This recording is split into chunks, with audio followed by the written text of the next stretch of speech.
Hello students,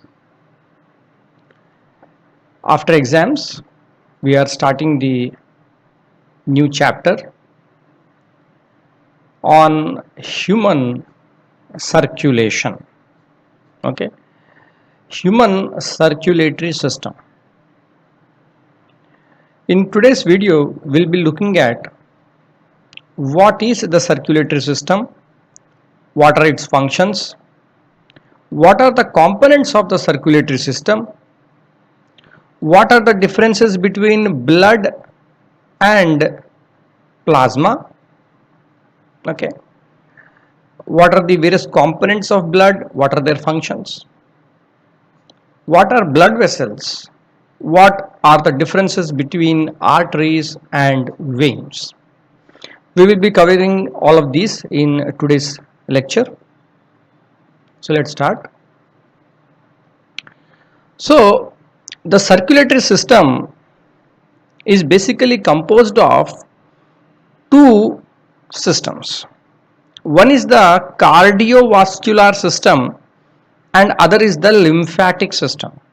Okay, it is the cardiovascular system and lymphatic system.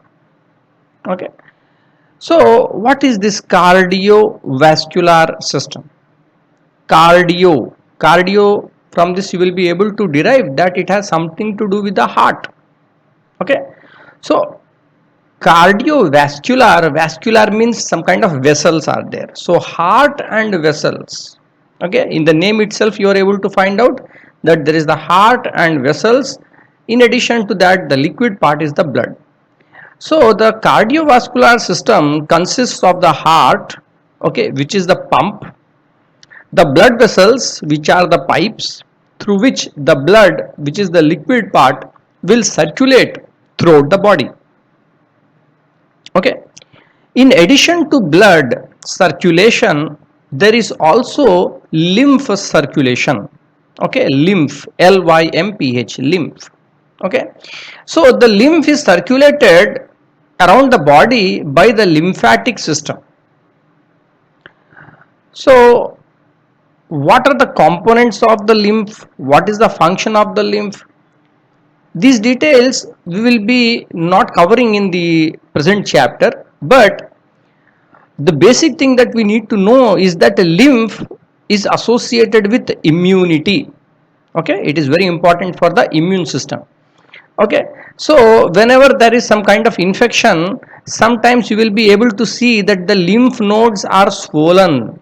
Okay, that is around the joints. Okay, near your arm region or at your elbow regions. Okay, some of these regions are close to the neck. Wherever there is a high concentration of these lymph nodes, they get swollen. Okay, so this is a very important. Lymph is very important for immunity. Okay, so these are the two systems, cardiovascular system and lymphatic system. For the lymphatic system there is no heart. Okay, lymphatic system, the circulation of the lymph is taking place by a passive method. Okay, the when we move our body, when we are moving around doing exercise or doing some kind of physical work, that will help in the circulation of the lymph. Okay, a person who is very lazy, who is not doing the physical activity, his lymphatic circulation will be very less. Okay, and because his lymphatic circulation is less, that will in turn affect his immunity level. Okay, this is very different from the cardiovascular system, which has a dedicated pump, which is the heart. Okay, even if you are working, you are not working, the blood needs to be circulated across the body. Okay, how it is circulated? It is circulated using the blood vessels. Okay, the question is, does blood come in the direct contact of all the organs of the body? Okay, the blood does not come in the direct contact of all the organs of the body. Okay, the blood will be circulating in these blood vessels only. Okay, we will see how it works. So basically, when we look into the details of blood, Blood is a connective tissue. Okay, it is a connective tissue. It is connecting the different parts of the body. Okay, how it is connecting? It is a liquid, but it is connecting. Okay, it composes about 7% of the body weight. In adults there is about 5 to 6 liters of the blood. Okay, now the blood is composed of two separate components. Component 1 is the plasma. Okay, the blood consists of the plasma and the blood cells. So the plasma is the liquid component, it is a fluid component. It appears in the straw color or yellow color. Okay, and what does it contains? It contains the glucose, proteins, amino acids, waste products like urea, uric acid, gases like oxygen, carbon dioxide. Okay, so you know that the fluid, water or whatever the different types of fluids are there, they can dissolve the various nutrients, okay, or which are to be excreted outside, the waste products or the gases also. Okay, so the function of the plasma in the blood is all of these, that is it contains all these glucose, proteins, amino acids, waste products as well as gases. Okay, now the other component of the blood is the blood cells. Okay, there are the different types of blood cells in the blood. One is the red blood cells or RBC. They are also known as erythrocytes. Okay, white blood cells, WBC, also called leukocytes. Okay, blood platelets or thrombocytes. So these are the three important components of the blood cells. Three types of blood cells: RBC, WBC, blood platelets. Okay, technically they are called, RBC is called erythrocytes, WBC is called leukocytes, blood platelets are called thrombocytes.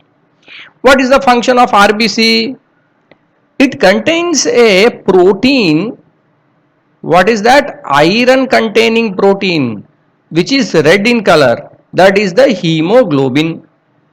Okay, now the hemoglobin combines with oxygen to form oxyhemoglobin. Okay, now the structure of this RBC, it appears in a biconvex shape. We will see the figures. Okay, it appears biconvex shape. And what is it having? RBC is having the hemoglobin. What is hemoglobin? Iron protein, red in color. It combines with oxygen, then it is called oxyhemoglobin. This oxyhemoglobin will carry the oxygen to the different parts of the body. Okay, WBC or leukocytes, these are colorless cells. Okay, they don't have this hemoglobin and other things, and they are of different shapes and sizes. The main function of the WBC or leukocytes is to fight infections. Okay, you see the WBC is also present in the blood as well as in the WBC is present in the blood. It is also present in the lymph. Okay, lymph and blood both are having WBC. The actual people who are fighting infections are nothing but the WBC. Next, the other types of cells are called the thrombocytes or blood platelets. These are colorless, disc-shaped fragments.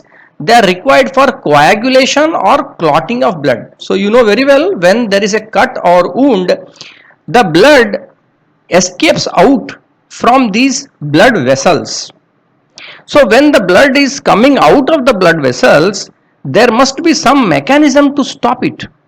Okay, so one of the important functions is performed by the blood platelets or thrombocytes. They help in the clotting or coagulation of the blood. So what are the different functions of blood? They help to maintain the water balance, constant body temperature, transportation of respiratory gases, okay, waste products and hormones. WBC is required for fighting the infection, and platelets are helping in the blood clotting. What we saw, let us see all of this diagrammatically. So what we are seeing here is a blood vessel. It can be a vein or an artery. Here we are just talking about a blood vessel. Okay. So inside the blood vessel, what is flowing? The blood is flowing. Now the blood is composed of two parts, the plasma and the blood cells. So what you are seeing, this liquid, this liquid portion, excuse me. So the liquid portion is called the, this liquid part is called the plasma. Okay, there is the plasma. Okay, this is the liquid part, and these are all the cells, right? All of you can say that this is the RBC. Okay, these differently shaped nucleus, these are all the WBC cells. Okay, and these kind of this kind of projection kind of cells, these are all platelets. Okay, these are all platelets. So when we see in detail the RBC, you can see here the shape. There is a depression, right? This is a depression. This is a depression. Both sides the depression is there. So we say it is a biconvex kind of cell. Okay, it is a disc shaped biconvex. What is the size? The thickness is around 2 micrometers and the diameter is about 7 micrometers, 7 to 8 micrometers of diameter. Okay, 2 micrometers of the thickness. Now WBC is required for fighting the infection. It consists of different cells like eosinophil, basophil. All of this you don't need to remember, but these are all individually performing the different parts in helping us to fight the infection. Then we have the platelets. Okay, these platelets, they are helping in the blood clotting. You can see here that once the blood is drawn from a person for say testing in a laboratory, so we can separate the blood and the plasma, okay, in a test tube. So the upper part, the upper fraction is the plasma, which composed about 55% of the blood. Okay, it is made up of water, ions, proteins, nutrients, waste and gases. Okay, that is a plasma, 55%. 44% is the RBC. Okay, and the other cells which are the platelets and WBC, they are composed 1%, they are there in between these. Okay, during coronavirus you may have listened in the news also that there is a plasma therapy, okay, that is being tried out for treatment of coronavirus. So what is the plasma? You see, this is the plasma, which is the straw colored or yellow colored fluid present in the blood. So this fluid which is not having the RBC, okay, it has certain proteins called antibodies. Okay, antibodies. These antibodies, they also help in the fighting the infection. Okay, so plasma can be used for the transfusion. Okay, plasma transfusion for treatment purposes that you are listening more recently. Then you know the very more common thing is the blood transfusion. If anyone is injured, lot of blood loss has taken place, then they give the whole blood transfusion. Okay, next, the another important part of the circulatory system is the blood vessels. Okay, there are the three types of blood vessels. One is the arteries, one is the veins, and the ones that are connecting both of these, the capillaries. Okay, now what are arteries? Arteries, they carry the blood from the heart to all parts of the body. Okay, from heart to all parts of the body, whereas veins are carrying blood from all parts of the body to the heart. Okay, except for pulmonary artery, the arteries carry oxygenated blood. Okay, they carry the oxygenated blood, but veins, except pulmonary veins, carry deoxygenated blood. Pulmonary means what? Pulmonary means that is related to the lungs. Okay, so all the veins in the body, they will carry deoxygenated blood. Okay, that means it doesn't have oxygen, it is not carrying oxygen, it is deoxygenated. Okay, but pulmonary vein, what it will carry? It will carry oxygenated blood. Okay, the pulmonary one, pulmonary means it is pertaining to the lungs. We will see in detail later. Next is deep seated in the body, that is the arteries are located more deep inside the body, whereas the veins, they are superficially present in the body. Okay, except that in the wrist there is the arteries that we are seeing in the wrist, that is superficial, except a few. Okay, valves are absent in the arteries, they are present in the veins. Walls are thick and elastic in the arteries, whereas there are thin and less elastic in the case of veins. Lumen is narrow, lumen is wide, blood flow is fast and under high pressure in the case of arteries. But in the case of veins, they are slow and under low pressure. Now, we will try to understand these arteries, veins and capillaries more clearly with the diagram. So, what you are seeing here in the diagram, this thick celled, this is very thick, right? This is very thick walled. Okay, this wall is very thick walled, and you can compare that with this one is a thin walled. Okay, thick walled and thin walled, because as you can see, this between the tunica media, okay, what we say, this layer, the tunica media layer is very thick, whereas the outer, that is the endothelial and or inside layer, which is the endothelial layer, okay, they are thin, they are almost a little bit of difference. So now what is important here you need to remember is artery. Okay, this one is the artery. Generally always we are showing arteries in the red because they are carrying oxygenated blood. Okay, and veins are we are showing in blue because the oxygen is gone. Yeah? So hemoglobin, what we say hemoglobin, no, when hemoglobin is combining with oxygen becomes oxyhemoglobin, so that is red in color. But now it has lost the oxygen, here we are showing that it is in the veins. Okay, veins.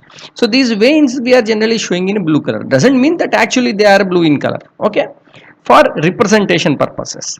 So what is connecting the arteries and the veins? They are the very thin capillaries. Okay, very thin capillaries. What are capillaries made up of? You can see that the thickness of the capillaries is almost one cell thick, not more than one cell thickness. Okay, and the diameter of this tube is hardly around 10 micrometer. Okay, so why we are talking about this one? Because you have seen here that RBC, the size is around 7 micrometers. So here the capillaries are roughly around 10 micrometers. So one RBC can just pass through these capillaries. Okay, they are very fine. Capillaries are very fine, thin walled. So what the capillaries will do? They will help in the exchange of the gases, waste material and all those things because they are very thin. Okay, whereas you can see here the arteries, they are very thick, right? So they are very elastic. Because they are very elastic, when the heart will pump, there is a pressure, right? Throughout the body the blood has to move. Then what happens? Even these pipes, they will contract and expand because they are elastic. So if the fluid is coming with full pressure, then it will expand, and then when it come back it will also produce some pressure. So inside the arteries the flow of the blood is fast. Okay, flow of the blood is fast and it is at higher pressure. So when we are coming to the veins, you can see here that there are some kind of walls, okay, or valves. Okay, these are valves. Valves are nothing but opening and closing kind of flap like structures. Because the flow of the blood in the valves is slow, they are not so elastic like the arteries, because in the arteries you can see this is more muscular, lot of muscle is there here. Okay, they are able to contract and expand when there is coming pressure, but here that much is not there, it is very thin. Okay, this part is very thin. So that because of that, what is happening, these elastic fibers are very less, the flow of the blood is very slow. In order to prevent the blood to go backwards, okay, this should not happen that the blood is going again backwards. To prevent that, these valves are there. So these are like flaps. So after the blood has gone for, it will like this, it will only allow the blood to go in the one direction. Okay, so in the next video we will look into the what is the structure of the human heart. Okay, and we will also deal with the some of the other details of the heart. Thank you.